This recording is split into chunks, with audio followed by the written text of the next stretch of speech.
Coming up on Dialogue Weekend, European Union places export control on the COVID-19 vaccines made inside the bloc after a dispute over vaccine supplies. How will this new measure affect global vaccine distribution? Antony Blinken becomes the new head of the U.S. State Department. The relationship between the United States and China is arguably the most important relationship that we have in the world going forward. How will his approach to foreign policy affect the China-U.S. relationship? And this week's newsmaker. Now, on Dialogue Weekend. Welcome to Dialogue Weekend. I'm Xu Qinduo. Shortages in COVID vaccine supply are causing problems in the European Union. AstraZeneca says it is unable to provide the amount it agreed for the EU, which will result in the slowdown of vaccination in the EU. Meanwhile, the EU abruptly reversed a plan to use emergency Brexit measures to restrict exports of COVID-19 vaccines. So what's at the root of the problem, and how will the EU solve it? To discuss these issues and more, I'm joined by Dr. Zhao Hai, Research Fellow from the Chinese Academy of Social Sciences, and Fraser Cameron, Senior Advisor of the European Policy Center in Brussels. So welcome to the show, gentlemen. I have the question for Fraser first. Of course, there's a shortage of vaccine, and then there's a dispute between the EU and AstraZeneca, and then somehow UK is getting involved. So, Fraser, what is the key issue here in this controversy? Well, there's a number of problem areas that have now all come together. Firstly, there was the decision to centralize the purchasing of the vaccines in the European Commission, which frankly did not have the experience or expertise to do this. The health is an area of national competence, but to prevent an unnecessary dispute between the member states, they all agreed last year to centralize their purchasing. The European Commission took some time to do this, and meanwhile, the UK on its own decided not to join the European purchasing scheme and went ahead on its own.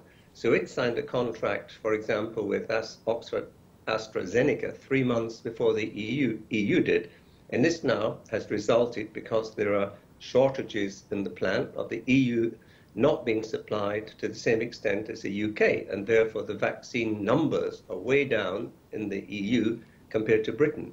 And now the EU has suggested introducing some export controls to prevent the vaccines leaving the EU. This would have affected the border between Ireland and Northern Ireland, and it led to an unseemly U-turn just last night. And it was a case of very much egg on the face of the European Commission. So it's not really been a good story over the last few weeks for the European Union. Mm-hmm. Well, the shortage of the vaccine is not unique to the European Union, let's say. And also, if you look at the previous or the start of this issue or the controversy between the European Union and AstraZeneca, understandably, because of the production capacity limit, AstraZeneca is reducing its capacity by 60%. I mean, some of the delivery will be affected, but why that delivery for the UK will not be affected, but delivery for the EU will be affected? Is that fair, Fraser? Well, it's a question of when the contracts were signed, according to the chief executive of AstraZeneca. And it's quite clear the UK signed the contracts 3 months before the EU, and therefore they, under the contractual obligations, are entitled to have the vaccines first. It may not be fair, and this has led to an outbreak of, shall we say, bad temper in the EU, but it really was the fact that the Brits were first in terms of signing the contract. So it's unfortunate that this also coincided with a reduction in the capacity in the plants because of various problems. And this has exacerbated the problem. But there's nothing much that one can do about it now, except hope that the production will be able to be increased. And there's now various other companies involved in supplying the EU. So there is light at the end of the tunnel. Mm-hmm. Well, Zhao Hai, if you look at the issue from China, from Beijing, the export control, obviously that move is not that welcomed, and the WHO also is critical of that move. Are you, sharing the concern that, some other countries or regions will copy the practice, to somehow impose restrictions of the export of vaccines? I think there's potential for that because now the production of vaccine is widespread in different locations in the world. However, those locations are not necessarily producing for the country that they're in.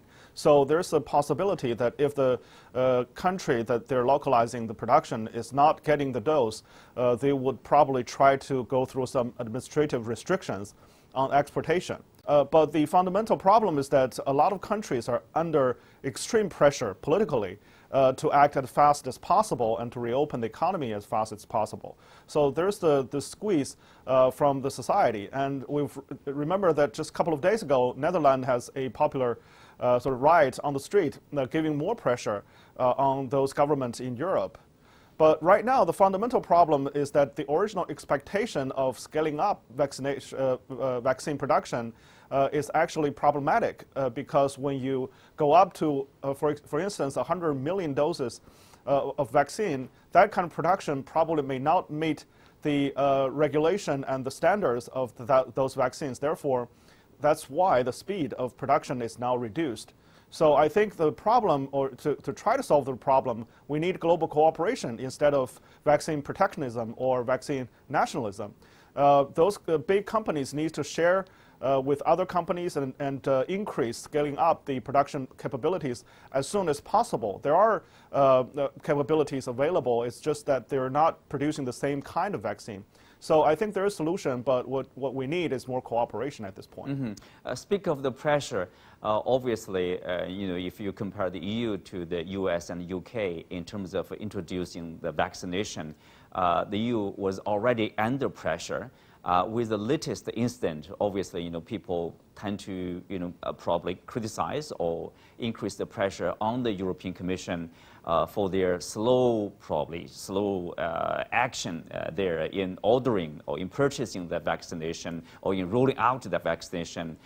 How do you see this, how much pressure is there for the European Commission there? Zhao Hai. Well, I think there's extreme pressure on European Commission because they started slowly in the beginning and they have democratic approval process for the vaccine. That's why they're slowing than UK and the United States, and that's why those two countries and others, for instance Israel, has ordered much more doses of vaccine in advance, and that's making the problem of European countries getting into this distribution, other than the distribution problem. First, they have this kind of distribution problem, but they solved it. Now, throughout Europe, there's a number of huge centers for vaccination and also smaller clinics for distribution. So that's not the problem. The problem right now is still supply. So this pressure is on the government. However, the government at this point has very little that they can do because they're still waiting for the production. And without solving the mass production problem of vaccines, I don't see the solution right now other than using extreme measures like shutting down the exportation. But that's not the ultimate solution, I think. Mm-hmm. Well, Fraser, speak of obviously, the unhappiness or the public pressure on the European Commission. What is the plan for the rolling out of the vaccination? In the U.S., they are planning to reopen their society probably in July or in the middle of summer, at the end of summer. So what's the European Union plan, and how likely it is going to be enforced? Well, I think they're being extremely cautious because every time a politician makes some prediction, they usually have to take it back. There's been lockdowns and then predictions when it will be lifted and travel restrictions changed all the time. I think politicians are very cautious. But there are huge political pressures now because you've got the elections coming up in Holland in a couple of weeks' time, later this year in Germany, and next year in France. So politicians are desperate to show their citizens that they have the situation under some kind of control and that they will see some lifting of the lockdown by the summer or later on to get the economies moving again. So these are the pressures. But until, as the previous colleague said, we get the actual supply chains moving at a faster rate, there's not much the politicians can do at the moment. Zhao Hai, if you look at the, about like 2 months ago, in late November, there's a G20 summit over there. There's a promise basically by the 20 largest economy to provide, to make sure the vaccines will be equitably distributed and be accessible even for the poorer countries over there. But now, we are seeing some countries are exporting their vaccines or sharing the vaccines with other countries. We are seeing Russian vaccines, Chinese vaccines, Indian vaccines. What about the rich countries like the U.S.? Is the U.S. also exporting its vaccines or sharing its vaccines in purchase with other countries? Well, so far, remember, Biden's administration just joined the WHO vaccine scheme. I think it's called COVAX, and China is also part of it. However, the COVAX program is being criticized as too small and too, comparing to this big problem. On the U.S. side, U.S. has ordered a huge amount of vaccine that is probably good for 2 to 3 times of vaccination throughout the country. So at this point, I think the U.S. is thinking about getting its house in order to save itself, but not thinking too much about how to save the whole world. However, the bottom line is that without every country on earth getting vaccination, it's very difficult to imagine that countries are confident enough to open up their economy to the outside world, because the virus can easily travel across the world without, if only a small number of countries remain still has no vaccination. The problem here is that ultimately what we need is not just vaccination. We need countries working together to still apply, like wearing face masks and also keep social distancing and following all these rules as long as they can. To make sure, and also contact tracing, and to have learning the experience from other countries that's been done well in terms of controlling the pandemic. So I think we need all those tools together, other than putting all of our hopes on the vaccine that's been produced by advanced countries and shared only within those developed countries.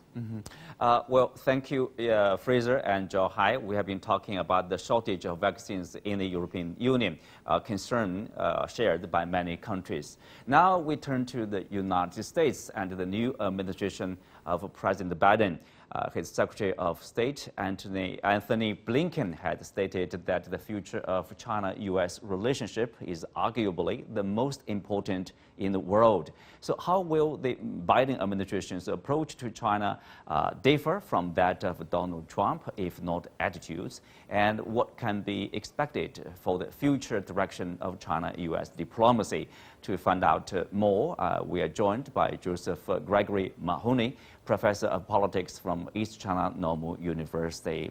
After Mr. Blinken was approved for his nomination as the new Secretary of State, Professor Mahoney, he said that obviously China-U.S. relationship is arguably, he used the word arguably, I think is the most important in the world, which will shape the future of the world. So what's your response to his general, let's say, description of this very important relationship? Well, it's a platitude in part, or it should be, because it's so obvious. But I think the central term here is relationship. And while that term is not necessarily, it can be a neutral term, I think that when we have someone who's a professional diplomat like Blinken, that they tend to think about what's going to be the positive aspects of this relationship instead of merely the negative ones. And so that's what I think that we should take here, is that after several years of trying to have a relationship that ended in a divorce or decoupling with the Trump administration, we're once again, I think, talking more diplomatically about an actual relationship. And I think that that's the central message that we should focus on. Well, Zhao Hai, at the same time, Mr. Blinken also talked about the other aspects of the China-U.S. relationship. He said increasingly the relationship has some adversarial aspects to it. It has competitive ones, and it also still has cooperative ones. So from Beijing's point of view, so what do you make of his statement, which is obviously different from that of Trump administration? Yeah, well, on the one hand, Mr. Blinken said that he shares Trump administration's the overarching goal of Trump administration's China policy. However, on the other hand, he strongly disagreed with the style or the policy carried out from the Trump administration. And because he's a professional diplomat, he will probably go about a very different way. And that's why I think Biden picked him as the Secretary of State. Because if you look at the background of Secretary Blinken, he's very experienced diplomat, and also he grew up in New England, has extensive ties with European countries.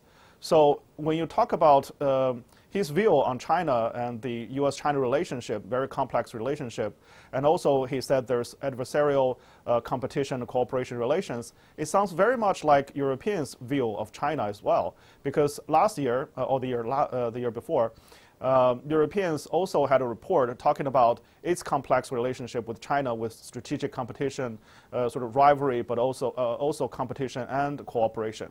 So that's a good sign on the one hand that finally we have professionally handling the bilateral relationship. But on the other hand, I think there's a remaining factor. This Trump legacy will still hang over the Biden administration, and this overall strategic competition will remain, will stay for the foreseeable future. Mm-hmm. Mahoney here, obviously there's a hangover, there's heritage from the Trump administration over there. For example, one of them is about the Xinjiang issue. Basically, Blinken, agrees with the previous administration. They terminate it as a genocide over there, although there's no, whatever evidence, whatever, basically facts about such a claim. But that will affect this bilateral relationship, right? It will, but I think it remains to be seen how central that message is to his approach to China, whether that was a certain amount of posturing politically ahead of his Senate confirmation. The term genocide used to mean the wholesale slaughter of people of a particular ethnic group. Clearly that's not happening in Xinjiang. We were hearing people in the West talk about cultural genocide, and they were really trying to tar China with that association. And now the word cultural has been dropped. But I really don't think that that's going to be the defining aspect of this relationship, although it's clear that the Biden administration will try to use human rights in Xinjiang and other places as a point of leverage against China as it moves forward and as it seeks a moral high ground in the international community, as it tries to rally yet another type of containment strategy or something, as it has in so many different generations going back for many years now with respect to China. Mm-hmm. Well, Zhao Hai, you mentioned about this strategic competition. The White House spokesperson Jen Psaki mentioned in her press briefing recently that the 21st century will be featured, or part of the feature is the China-U.S. strategic competition. The relationship between two countries sometimes is really about perception, understanding. The Chinese side obviously have a different understanding, a different perception, or different expectation about the two countries in the new century over there. For example, for China, it's really about peace and cooperation. So how do you narrow this gap, the different understanding about this most important relationship over there? Well, I think at this point it's very difficult because the China perception created by the United States is not because what China have done mostly. It's mostly about U.S. domestic politics. Why Psaki is talking about strategic patience? Because at this point, even though there's a strong calling internationally for the U.S. to reset its relations with China, However, Biden administration, those officials understand very well that in 2 years, they will have to face the midterm election, and in 4 years, another election for president.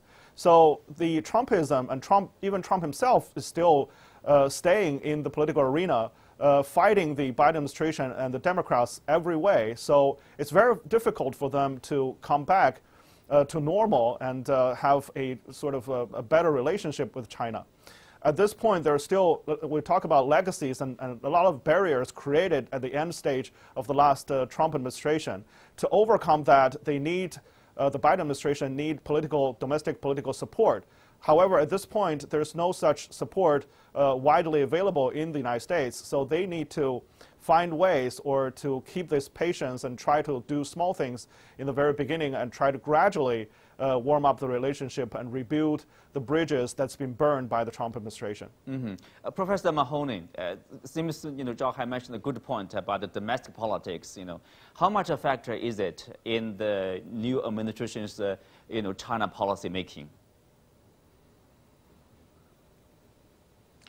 It's clearly, the Biden administration right now has to focus substantially on domestic affairs, and given the hyper-politicization of U.S.-China relationship and its impact on domestic politics, all of those have to be key concerns.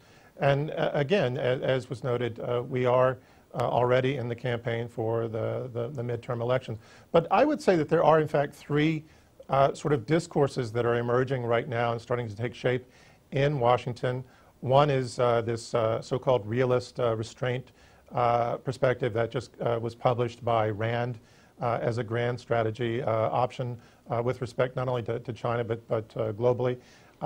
We have a number of business leaders who are calling for some sort of return to an old normal, sort of an Obama era, however ambiguous that is, where business and trade are more free.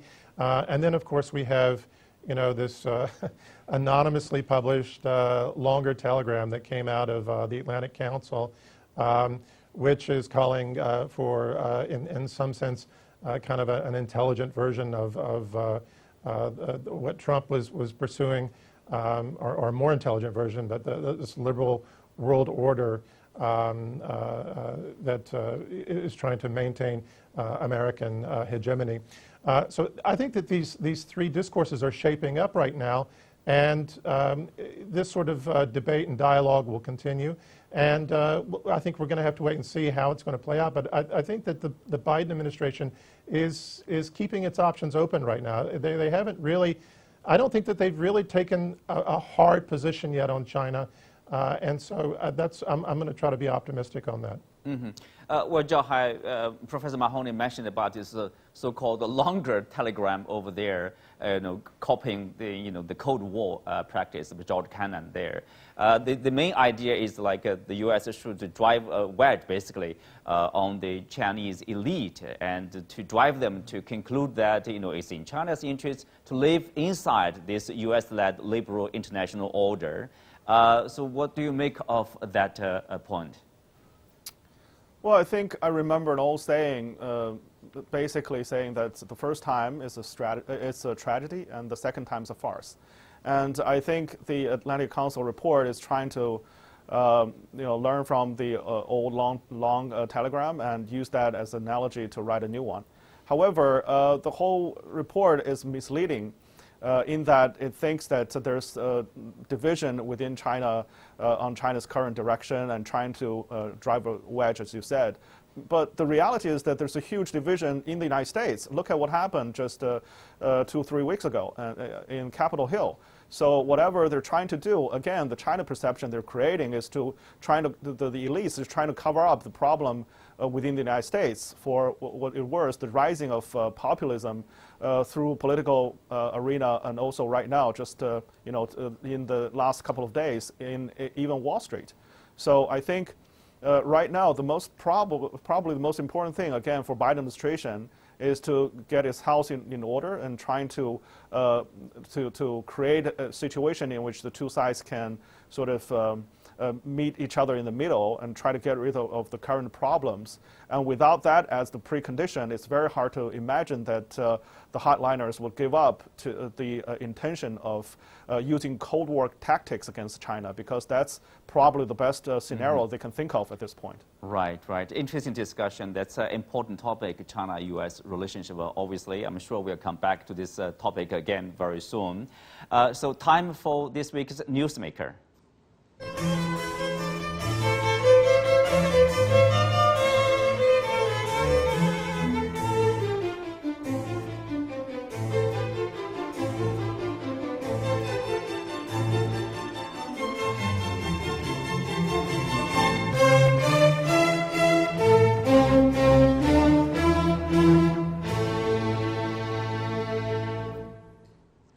So former Secretary of State Michael Pompeo has landed a spot as a distinguished fellow at the conservative think tank, the Hardison Institute. So Professor Mahoney, is that a normal practice for a Secretary of State after he or she retire from the post, and then they will become a senior fellow in the think tank?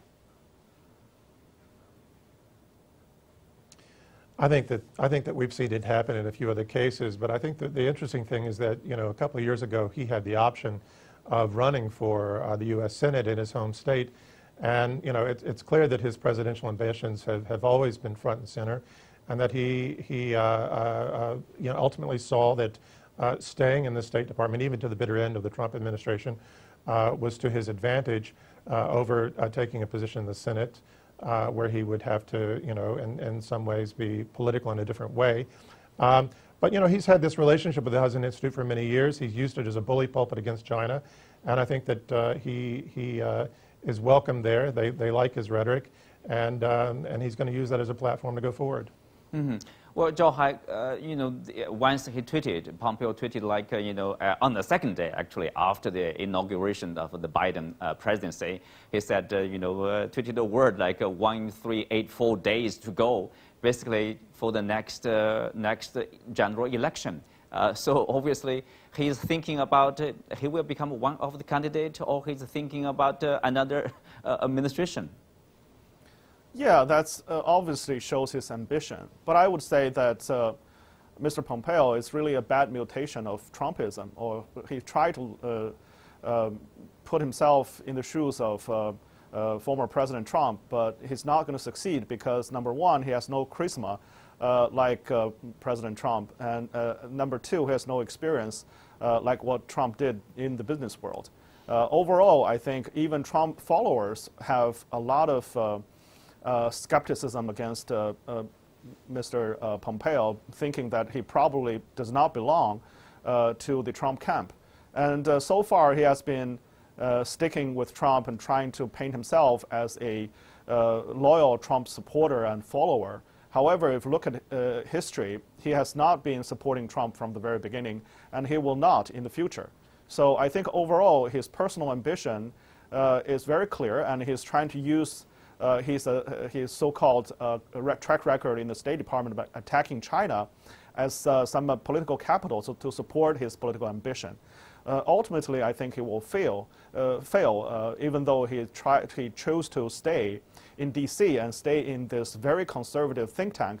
Throughout the way, it played a very important role during the Cold War and also during the Trump administration attacking China. So overall, I think there's very little chance that he would succeed. He's just trying to stick around and keep. Well, I mean, at this point, he has very little choice other than to stay in the game, so that he can continue to play a role in it. Mm-hmm. Well, you know, he was described as the worst Secretary of State in the U.S. history. So very little chance, probably. With that, we are coming to the end of today's show. Many thanks to our guests. You can also watch us on the CGTN app or on YouTube. I'm Xu Jinduo. You can find me on Twitter. Thanks for watching. See you next week.